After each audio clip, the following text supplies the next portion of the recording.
Hey, good morning. It's Patricia Murphy. It's Thursday. This is Seattle Now.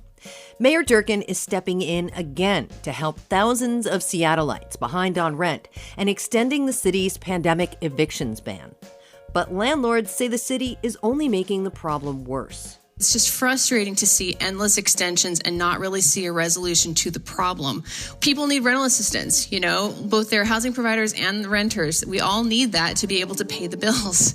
And the bills just keep piling up the longer we wait. Seattle Times reporter Heidi Groover is going to fill us in on the details in a minute.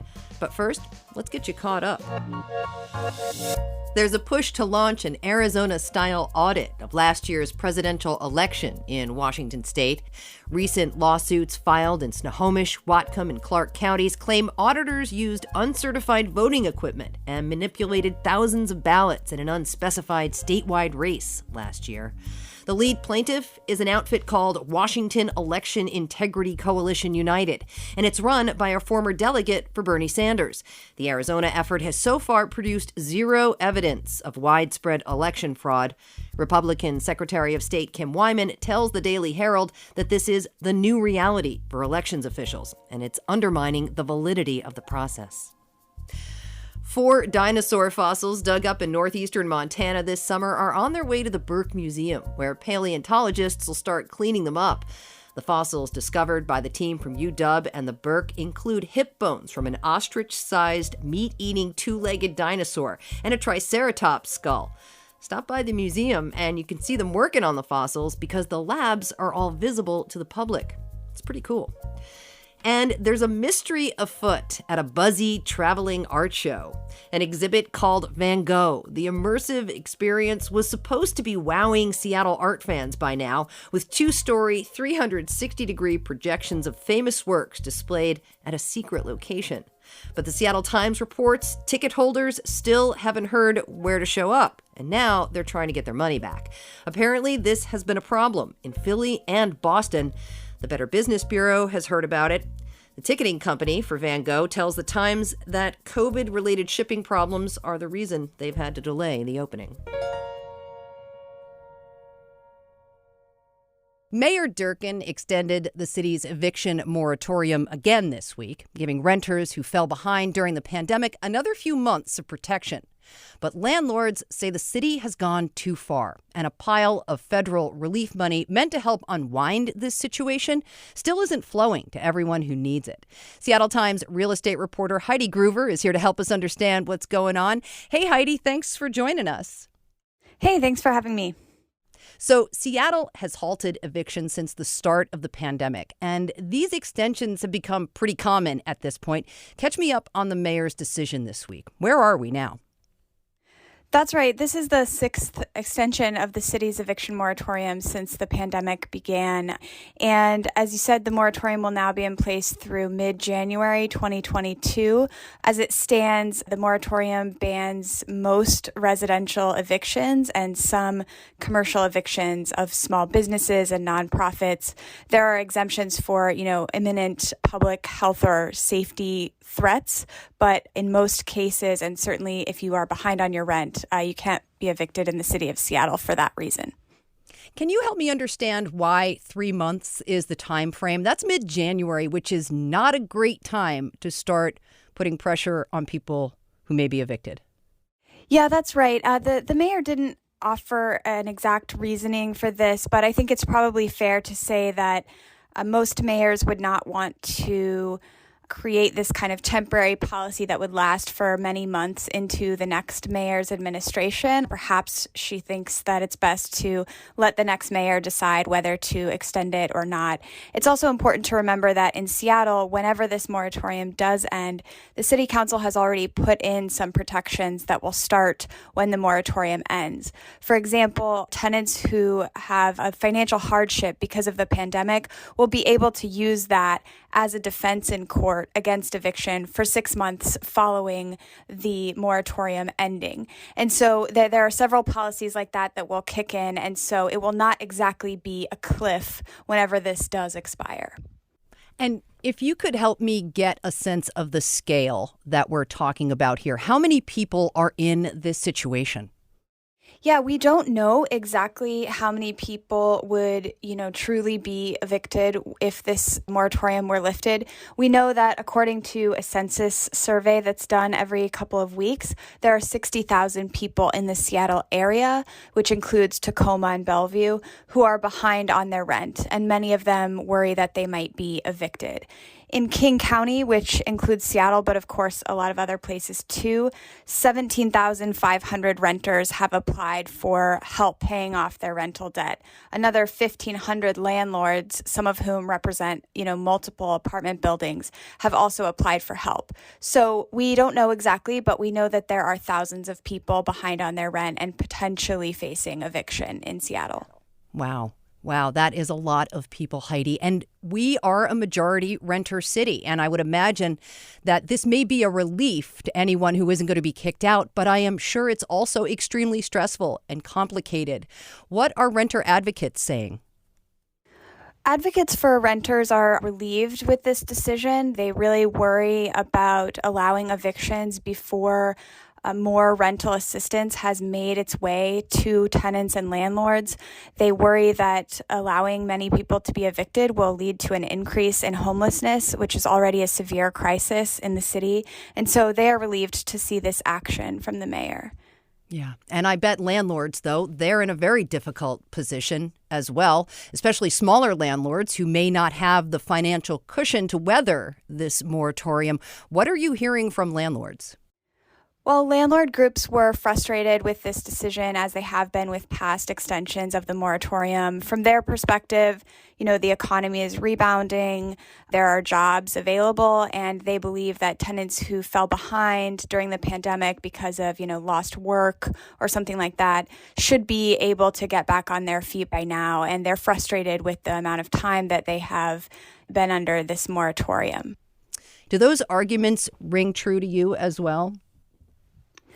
Yeah, I think, on the landlord side, it really depends on the size of the landlord. If it's a large company that owns many, many properties, if it's a smaller owner, maybe who has one or two rentals, I think that, their experiences can vary drastically. And, some people have gotten forbearance on their mortgages, if they rent out a house for which they have a mortgage, for example. Not everyone has.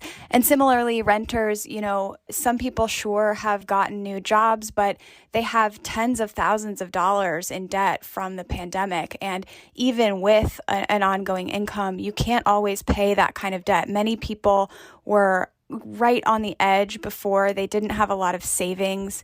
And, it takes time to pay off the level of debt that many people are experiencing. Not to mention the stress of owning that debt in your lifetime. So the moratorium expires in January. And like we talked about, we'll have a new mayor by then. There's one other big factor that we haven't touched on yet, Heidi, and that is that there's something like $145 million in federal aid just for King County that could be very helpful to people. What's going on? That's right. This is sort of the cornerstone, the key issue of this problem. So the federal government has distributed hundreds of millions of dollars all over the country for rent assistance. These are payments primarily made to the landlord on behalf of the tenant who's fallen behind. It's a large-scale government effort to stop people from falling into homelessness. And that money has been distributed to states and local governments. Here in the Seattle area, we're seeing quite a few bureaucratic hurdles to getting that money out. Some smaller counties, Pierce County, Snohomish County, have done a pretty good job getting their money out. 2/3 or more of that money has been distributed to landlords and renters. King County is far behind. They're currently at about a quarter of their latest round of funding, that $145 million.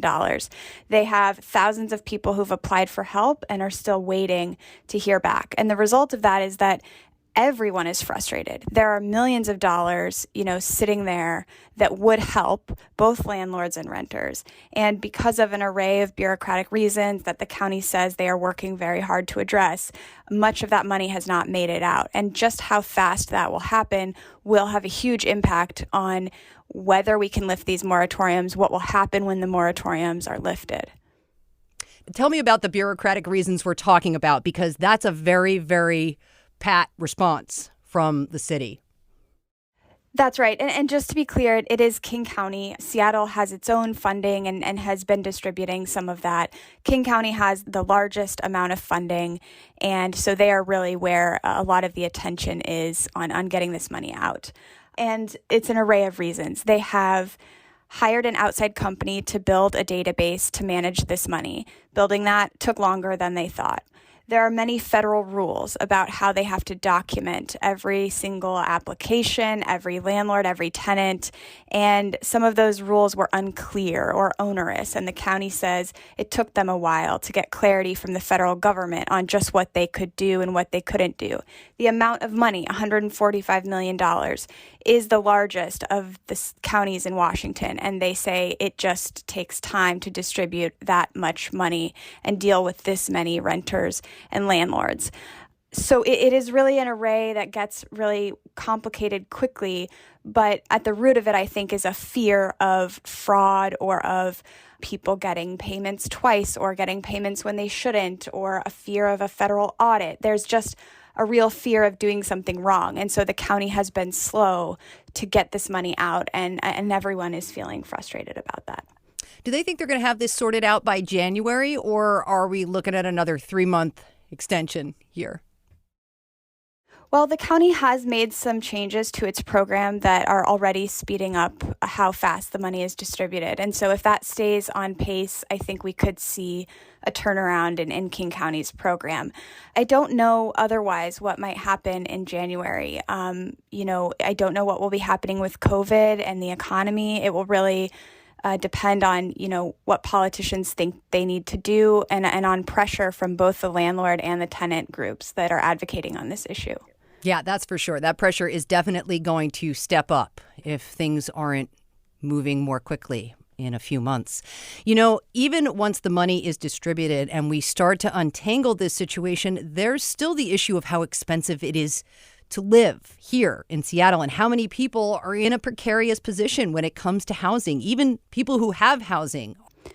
Yeah, that's exactly right. I think that this entire situation has really revealed what a fine line so many people were walking in terms of affording their housing. And I think that there will be the immediate wake of the moratoriums. How does the eviction process work? How many people are getting evicted? What happens to them? But then in the long term, I think there are other big questions we need to ask. What have we learned from this? Are we going to make any substantial changes to policies that could drive down the cost of housing, or to long-term assistance programs for renters who might end up in significant debt again because of some unforeseen circumstance? And I think, policymakers will have to grapple with that, or else many people will return to the situation from before the pandemic, which is that they were just barely getting by, and the second something significant happened, they, fell into a significant debt. Yeah, so many people in that situation. So many people. Heidi Groover, real estate reporter at the Seattle Times, thank you for helping us understand this. Thank you. Thanks for listening. Jason Pagano produced today's show. Our production team is Caroline Chamberlain Gomez, Clare McGrane, Diana Opong, and Jenny Cecil Moore. Matt Jorgensen does our